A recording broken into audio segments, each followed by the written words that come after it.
Bonjour, on est au Festival du journalisme. Aujourd'hui, nous allons rencontrer Barbara Vasseur, une youtubeuse anciennement complotiste qui s'est déconvertie. Présentez-vous en 2 phrases. Bonjour, je m'appelle Barbara, j'ai 34 ans.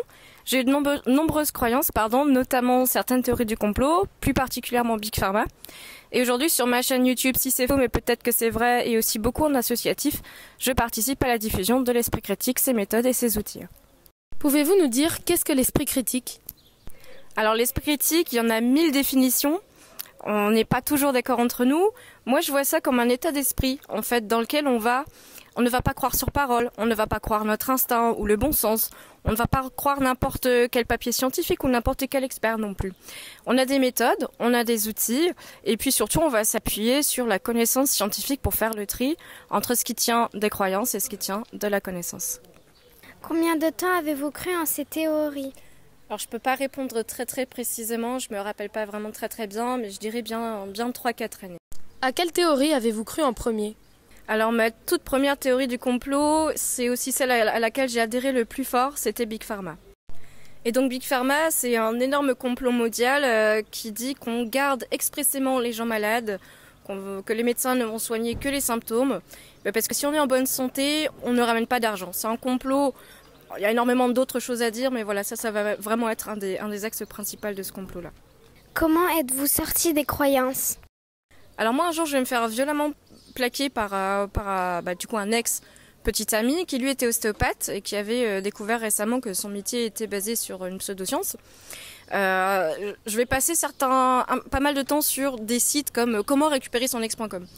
Et puis quelque part, je vais lire que je pourrais essayer de me rapprocher de ses centres d'intérêt à lui. Et comme lui regardait beaucoup de vidéastes d'esprit critique et que bingo, ils étaient dans mes recommandations YouTube, je vais regarder ces vidéastes-là. Je vais passer 6 à 8 mois à ne faire que ça, à regarder des vidéos, des conférences, à lire des livres. Et puis quand je vais réentendre un jour parler de Big Pharma, je vais me dire « Mais tiens, j'y crois plus aujourd'hui ». Quel conseil donneriez-vous aux gens pour ne pas tomber dans le complotisme ?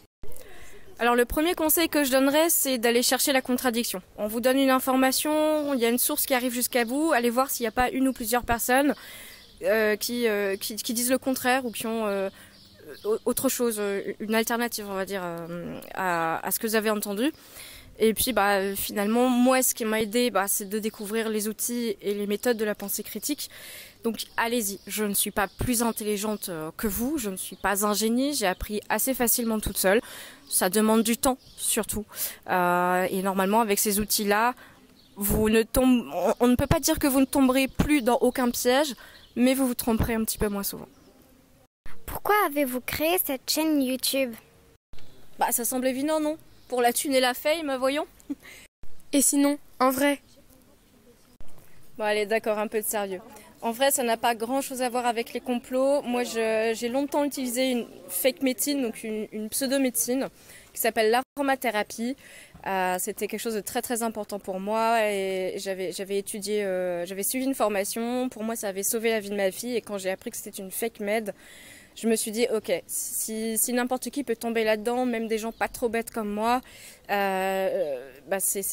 envie de faire quelque chose en fait. Moi, j'ai toujours voulu aider, je suis impliquée dans le militantisme, j'ai fait différentes choses au cours de ma vie. Donc je ne pouvais pas rester sans rien faire et je me suis dit, allez, je vais aller contre ma peur des caméras et je vais rejoindre les rangs des personnes qui m'ont tout appris sur YouTube et travailler avec eux. Et donc voilà, j'ai ouvert cette chaîne YouTube pour ça. C'est la fin de cette vidéo, merci de l'avoir regardée. C'était une vidéo de Adèle, Simon et Lilia. Bon festival!